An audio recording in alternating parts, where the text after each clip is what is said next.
आप सभी लोगों को मेरा शिव वंदन। आज मैं जैसा कि आप लोग को सबको मालूम भी होगा कि कल 26 मई और साल का पहला चंद्र ग्रहण पड़ रहा है, जो कि बहुत बड़े बड़े परिवर्तन लेकर आ रहा है। कुछ राशियों पर इसके जो परिवर्तन हैं वो बहुत ही फलदायी हैं। राहु और केतु का एक ऐसा योग है जो कि कहते हैं कि राहु और केतु ग्रह जो होते हैं बहुत ज़्यादा धनवान होते हैं, मतलब उनके पास पैसा और इन सब चीज़ों से रिलेटेड होते हैं। तो इस साल राहु और केतु और जब चंद्र ग्रहण पड़ता है या सूर्य ग्रहण पड़ता है तो उसके बाद राहु केतु का प्रभाव जरूर होता है, जो कई राशियों पे बहुत ही ज़्यादा प्रभावकारी होता है, जिन्हें कि वो माला माल कर देता है, जिन पर उनका अच्छा प्रभाव होता है या अच्छी दृष्टि होती है, शुभ दृष्टि होती है, उन राशियों को तो वो मालामाल ही कर देता है। और ऐसा इस बार जो चंद्र ग्रहण पड़ रहा है उसके बाद जो 6 राशियां ऐसी हैं जो कि जिनके कि कहने चाहिए कि बल्ले बल्ले होने वाली है, जिनके लाइफ में बहुत बड़े परिवर्तन होने वाले हैं, जो उन्होंने खुद भी नहीं सोचे थे कि अचानक ऐसे परिवर्तन उनकी लाइफ में आ जाएंगे। तो वो परिवर्तन उनके लाइफ में होने वाले हैं। मिश्रित, कुछ राशियों को ये मिश्रित फल देने वाला है और कुछ राशियों पर अशुभ फल देने वाला है। तो वो मैं आपको बाद में बताऊंगी। पहले मैं आपको बताना चाहूँगी कि ये जो अब की बार का जो चंद्र ग्रहण पड़ रहा है ये वृश्चिक राशि में और अनुराधा नक्षत्र में पड़ रहा है।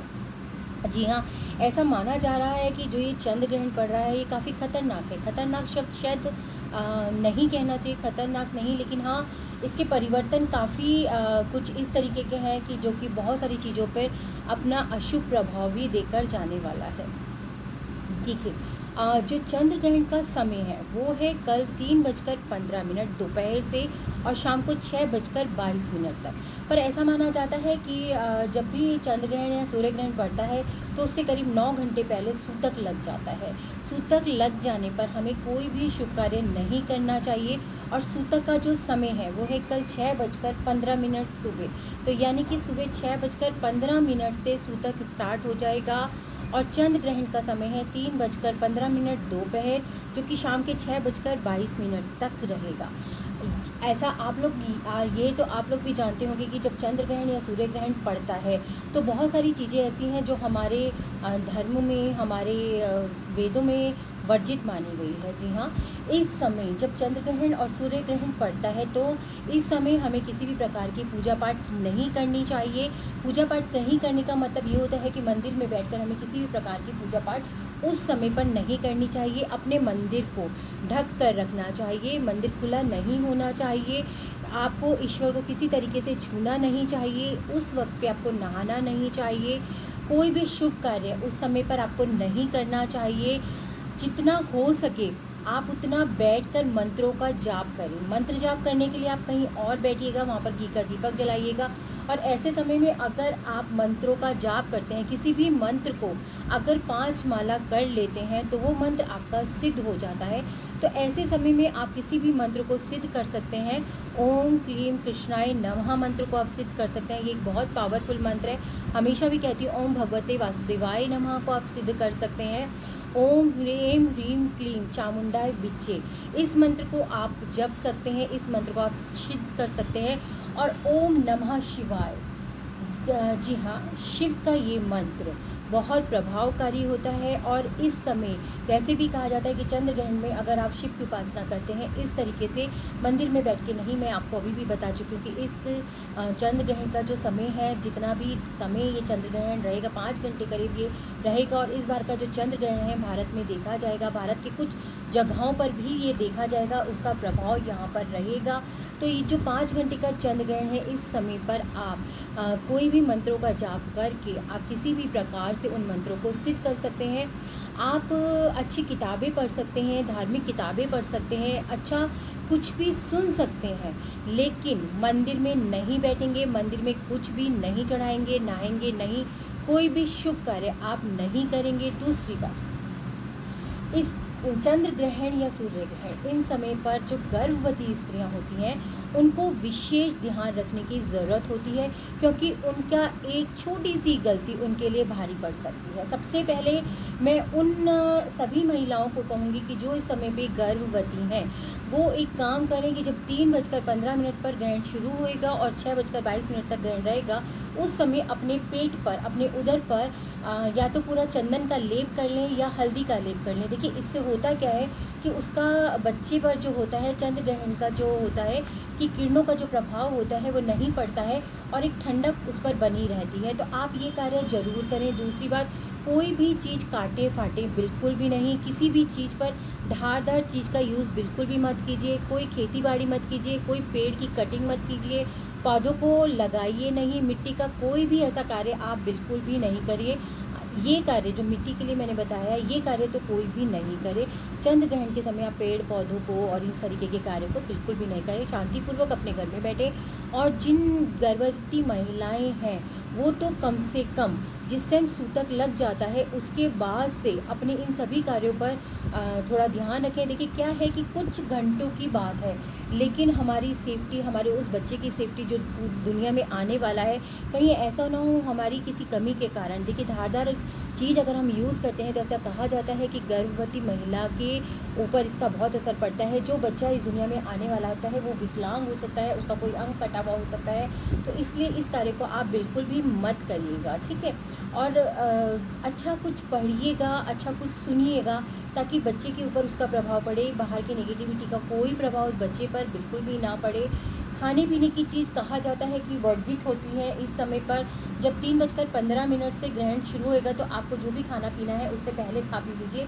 3:15 से ना तो आप कुछ बनाइएगा ना आप कुछ खाइएगा। 6:15 बजे तक, 6:22 तक आप इस रूल को फॉलो कीजिएगा। दूसरी बात मैं ये कहना चाहूँगी कि गर्भवती महिलाएं तो विशेषकर, क्योंकि देखिए क्या होता है जो वृद्ध लोग होते हैं, गर्भवती महिलाएं हैं, कोई बीमार है, उनके लिए ये चीज़ बिल्कुल नहीं होती है कि वो कुछ ना खाएं। वो लोग खा सकते हैं, बस विशेष ध्यान रखें कि काटे फीटे नहीं, उस समय पर बनाए नहीं। आपको जो भी चीज़ें हैं आप पहले से बनाकर रख दीजिएगा। दूसरी बात मैं आपको यही कहूँगी कि खाने पीने की चीज़ों में तुलसा दल या कुशा आती है उसको तोड़ करके डाल दीजिएगा अपने हर एक खाने पीने की चीज़ों में।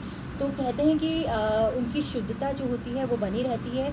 आपके घर में जो भी ग्रहण के समय पर बना हुआ पका हुआ सामान रखा है, ग्रहण के बाद उसको आप दान कर दे दीजिए, किसी को भिखारियों को दे दीजिए, गाय को खिला दीजिए। मतलब कहने का ये है कि आप उन सब चीज़ों को अपने घर से हटा दीजिएगा। अपने भगवान जी को नहलाइएगा धुलाइएगा, आप खुद नहाइएगा। जब ग्रहण समाप्त हो जाता है उसके बाद आपको खुद नहाना है, भगवान को नहलाना है, धूप दीप करनी है, आप तब उनकी पूजा कर सकते हैं। जितना भी बासी सामान है सब दे दीजिए। और ग्रहण के समय में अगर कोई भी भिखारी, कोई भी मांगने वाला आपके द्वार पर आता है तो उसको ज़रूर भिक्षा दीजिए, उसको ज़रूर आप दान कीजिए। जितनी चीज़ें आप दान करना चाहते हैं कीजिए। अपने पुराने उतरे हुए कपड़े दान कीजिए, अपने ऊपर से वार कर कीजिए, या अन्न दान कीजिए। देखिए अन्न दान का बहुत बड़ा पुण्य लगता है। आप अन्न दान कीजिए। ज़रूरत की जो रोज़मर्रा की ज़रूरत की चीज़ें होती हैं आप वो दान कर सकते हैं। कोरोना का समय भी चल रहा है, इस समय पर तो वैसे भी छोटे तबके के लोगों को, छोटे जो आपके कर्मचारी हैं, ज़रूरतमंद जिसे हम कह सकते हैं, या आपके स्वीपर्स होते हैं, आपके ड्राइवर्स हो सकते हैं, आप किसी को भी दे सकते हैं इस तरीके का दान। नहीं तो कोई भी मांगने वाला आता है तो आप उनको दे सकते हैं। तो ये दान आप ज़रूर कीजिएगा, ये इनसे बहुत ज़्यादा फलीभूत होता है। अब मैं आपको बताना चाहूँगी कि जो कल का जो चंद्र ग्रहण है वो किन राशियों के लिए क्या लेकर आएगा, ठीक है।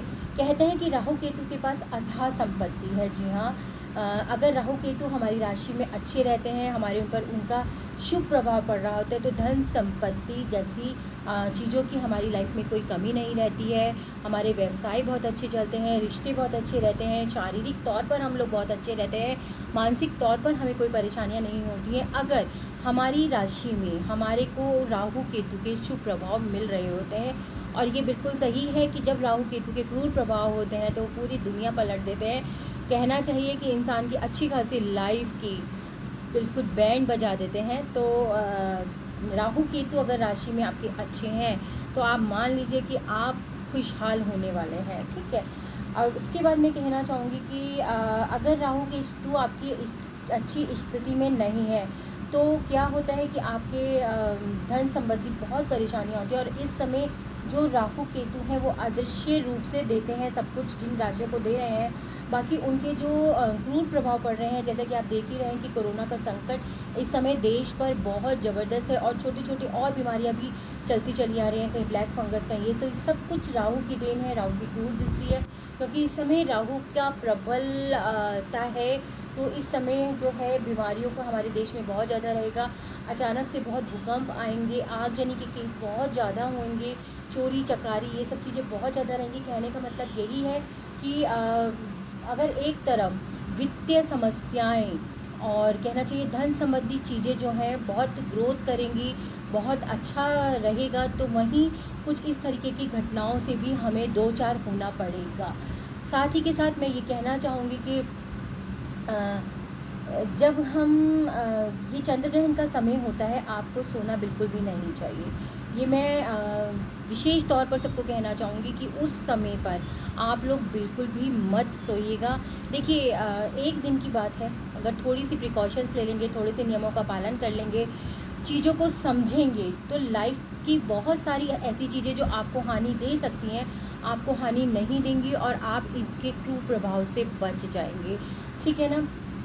इसी के साथ मैं आपको और बताना चाहूँगी कि जो चंद्र ग्रहण पर जिन राशियों का प्रभाव पड़ रहा है, देखिए चंद्र ग्रहण जो है 6 राशियों को बहुत कुछ दे करके जाने वाला है, जिसमें कि पहली राशि है वृषभ, और वृषभ राशि को अपने पत्नी के माध्यम से अतः धन संपत्ति मिलने के योग हैं। मामा की तरफ से मिल सकते हैं, और कहना चाहिए कि पत्नी के भाई की तरफ से मिल सकते हैं, या माता के भाइयों की तरफ से मिल सकते हैं। आपको जो संपत्ति मिल सकती है, आपको ज़मीन जायदाद मिल सकती है। कुल मिलाकर यह कि वृषभ राशि पर राहु और केतु का बहुत ही ज़्यादा शुभ प्रभाव है, बहुत कुछ दे करके जाने वाले हैं। चंद्र ग्रहण के बाद ये सारे प्रभाव नज़र आएंगे आपको अपनी लाइफ पर, जिनकर की भी वृषभ राशि है। दूसरी राशि जो है जिस पर राहु और केतु का शुभ प्रभाव पड़ रहा है, वो है मिथुन। मिथुन राशि को आमदनी के नए साधन मिलेंगे, उनके व्यवसाय के लिए नए साधन मिलेंगे, नए रास्ते मिलेंगे, नई जॉब्स मिलेंगी, साथ ही के साथ पैसा बहुत मिलेगा। और जितनी भी मिथुन राशि है उनके ऊपर राहु और केतु का बहुत ही शुभ प्रभाव रहेगा। और जो हमारी तीसरी राशि है जिस पर कि मिथुन राहु और केतु का शुभ प्रभाव रहने वाला है, वो राशि है कर्क। और कर्क राशि वालों के लिए ये बहुत ही शुभ फल देने वाला है। कर्क राशि वालों के जो बच्चे हैं वो अपनी लाइफ में बहुत ज़्यादा ग्रोथ करेंगे। बच्चों के माध्यम से उनको धन संपदा मिलेगी, बच्चों के माध्यम से उनकी सारी ज़रूरतें पूरी होंगी, बच्चों के माध्यम से उनको नाम मिलेगा, उनको फेम मिलेगा, उनको पैसा मिलेगा। यानी कि कुल मिलाकर यह है कि कर्क राशि वाले भी इस चंद्र ग्रहण के बाद राहु और केतु के शुभ फल प्राप्त करने वाले हैं। उसी के साथ है हमारी जो चौथी राशि है जिस पर कि राहु और केतु का शुभ फल मिलने वाला है, वो राशि है हमारी कन्या। जी हाँ, कन्या राशि को भाई बंधुओं से बहुत ज़्यादा फायदा होने वाला है। कन्या राशि को नौकरियों की ऊंचाइयों पर, अगर आप नौकरी कर रहे हैं तो आपको प्रमोशन मिलने वाले हैं, आप नौकरियों में ऊंचाइयों पर पहुंचने वाले हैं। और अगर आप किसी जॉब की तलाश में हैं, किसी व्यवसाय को शुरू करना चाह रहे हैं, तो भी ये समय आपके लिए बहुत अच्छा होने वाला है। आपको आपके सारे जितने भी अभी तक के ब्लॉकेजेस थे, आपके इन सब चीज़ों में जितने भी अड़चनें थी, वो सारी की सारी ख़त्म होने वाली हैं। और राहु और केतु कन्या राशि को भी माला माल करने वाले हैं भाई साहब। और उसके बाद जो छठी राशि हमारी आती है वो है कुंभ राशि। जी हाँ, नहीं, पांचवी राशि जो हमारी आती है वो है मकर राशि। और मकर राशि में के लिए जो राहु केतु का शुभ प्रभाव है वो ये है कि उनकी आमदनी के नए स्रोत खुलेंगे। पिछले जितने भी समय से वो धन संपदा के लिए बहुत ज़्यादा परेशान थे, उनकी लाइफ बहुत बिल्कुल एक तरीके से कहा जाना चाहिए ठप हो रखी थी, कहीं से कोई भी आमदनी के साधन नहीं थे, पैसे का आवा जावा नहीं थी।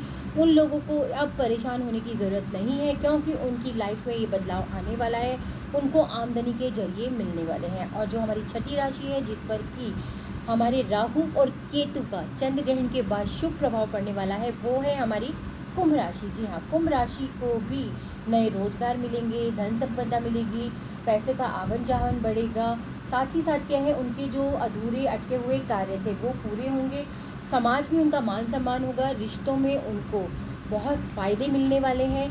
साथ ही के साथ मैं यही कहना चाहूँगी कि ये 6 राशियों पर किसी ना किसी तरीके से राहु और केतु का बहुत ज़्यादा शुभ प्रभाव होने वाला है। साथ ही साथ इन लोगों की आर्थिक स्थिति बहुत मजबूत होने वाली है। आर्थिक स्थिति से संबंधित जितनी परेशानियां हैं वो सारी की सारी परेशानियां इनकी लाइफ से जाने वाली है। और जो वो राशियां जिनको कि मिश्रित फल मिलने वाला है, यानी कि राहु के मिश्रित फल मिलेंगे, कुछ धन संपदा मिलेगी, कुछ रोजगार के रास्ते खुलेंगे। तो कुछ इस तरीके की जो राशियां हैं उनमें पहली राशि है तुला राशि। जी हाँ, तुला राशि को चंद्र ग्रहण के बाद राहु और केतु के मिश्रित फल मिलेंगे। उनकी लाइफ में थोड़े उतार थोड़े चढ़ाव आते जाते रहेंगे। कभी बहुत अच्छा होगा तो कभी तकलीफ़ होगी, कभी उनके हल्की फुल्की शारीरिक बीमारी होंगी, तो कभी उनको पैसे संबंधित कोई परेशानी हो सकती है, रिश्तों में हल्की फुल्की सी परेशानी हो सकती है। कहने का मतलब ये है कि पूरी तरीके से कोई भी ऐसी चीज़ नहीं होगी जो उन्हें प्राप्त हो, ना ही उन्हें तकलीफ़ें पूरी तरीके से प्राप्त होंगी, ना ही उन्हें धन संपदा या कहना चाहिए कि वैभव पूरी तरीके से प्राप्त होगा। लेकिन ये पक्का है कि बहुत जल्दी उनके जीवन में भी बदलाव आने वाले हैं। उसी के साथ सिंह राशि, वृश्चिक राशि, मीन राशि को भी इसका मिला जुला फल मिलेगा। और जिन राशियों पर राहु और केतु का कुप्रभाव है, यानी कि अशुभ फल है, वो है मेष राशि, वृश्चिक राशि, सिंह राशि। इन तीनों राशियों को धनु राशि, इन चारों राशियों को राहु और केतु का अशुभ फल प्राप्त होगा। यानी कि उनकी लाइफ में कहीं ना कहीं कुछ परेशानियां, कुछ अड़चने, कामों का रुकना, शारीरिक परेशानियां, चिड़चिड़ाहट, रिश्तों में तकरार, इस तरीके की चीज़ें बनी रहेंगी। तो कहते हैं कि जब चंद्र ग्रहण और सूर्य ग्रहण होता है तो अपने कोई ना कोई फल जरूर दे करके जाता है। तो इसी प्रकार इस बार का जो ये चंद्र ग्रहण है, अगर किसी राशि के लिए बहुत ही अच्छा है तो किसी के लिए मिश्रित फलदायी है, तो किसी के लिए अपने अशुभ फल भी दे करके जाएगा।